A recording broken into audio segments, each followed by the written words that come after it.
अस्सलाम वालेकुम बच्चों। नेक्स्ट हमारे पास एक शॉर्ट आंसर क्वेश्चन है, हाउ टू रिड्यूस फ्रिक्शन या मेथड टू रिड्यूस फ्रिक्शन। कल तक हमने पढ़ा था कि फ्रिक्शन क्या होती है। फ्रिक्शन वो फोर्स है जो अपोज करती है मूवमेंट को।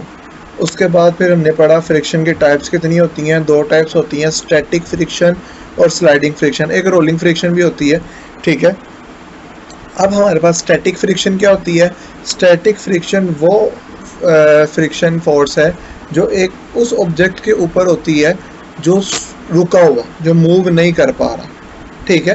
और काइनेटिक फ्रिक्शन वो वाली फ्रिक्शन होती है जो किसी मूविंग ऑब्जेक्ट फेस कर रहा होता है, ठीक है। अब हमने मेथड्स देखने हैं कि किस किस तरह से हम फ्रिक्शन को कम कर सकते हैं।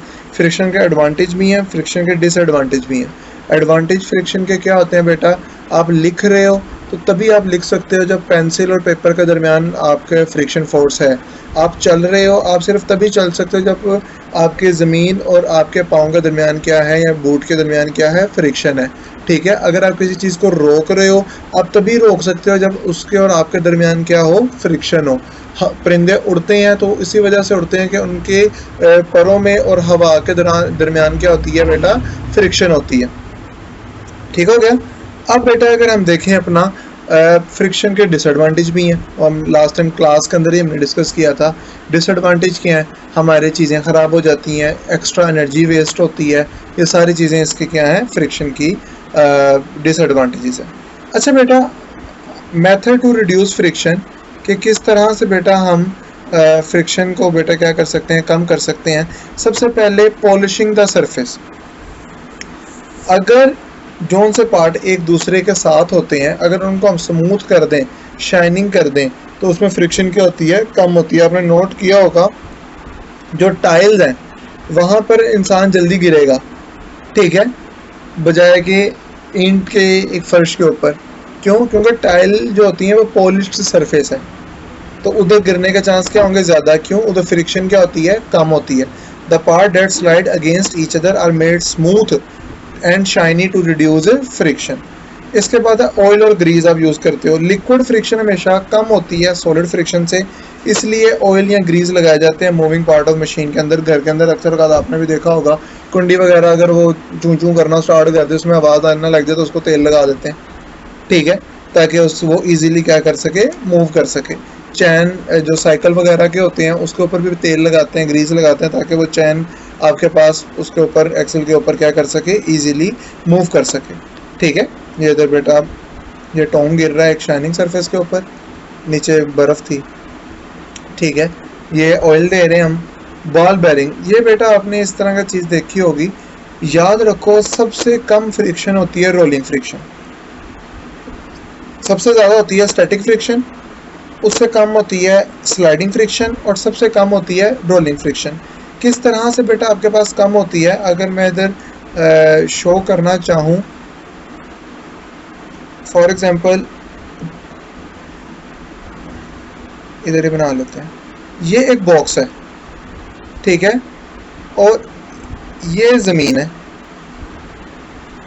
अब ये बॉक्स ने इस ज़मीन के ऊपर मूव करना है, तो अब देखो बॉक्स का कितना हिस्सा ज़मीन के साथ डायरेक्टली अटैच है, काफ़ी सारा हिस्सा डायरेक्टली अटैच है। लेकिन अगर यही ज़मीन गई रहे, लेकिन इसके ऊपर एक गोल चीज़ लगा दी जाए, ठीक है। अब आप देखो इस दौरान इतना हिस्सा सारा ज़मीन के साथ टच कर रहा है, तो जितना ज़्यादा हिस्सा टच कर रहा होगा फ्रिक्शन उतनी क्या होगी, ज़्यादा होगी।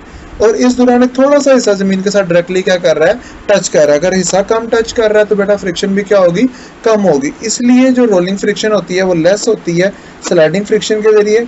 और जहाँ पर हम कन्वर्ट कर सकते हैं बेटा, तो वहाँ पर हम स्लाइडिंग फ्रिक्शन को किस में कन्वर्ट करते हैं, रोलिंग फ्रिक्शन में कन्वर्ट करते हैं। और उसके लिए हम क्या यूज़ करते हैं, बॉल बेरिंग यूज़ करते हैं। ये बॉल बेरिंग की तस्वीर है। Making vehicle streamline.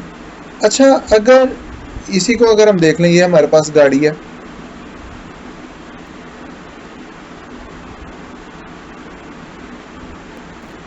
ये इस तरह से हमारे पास एक गाड़ी है, ट्रक बना लो आप, जो मर्जी कर लो। इसको हम कट कर देते हैं। अब आगे से हवा आ रही है,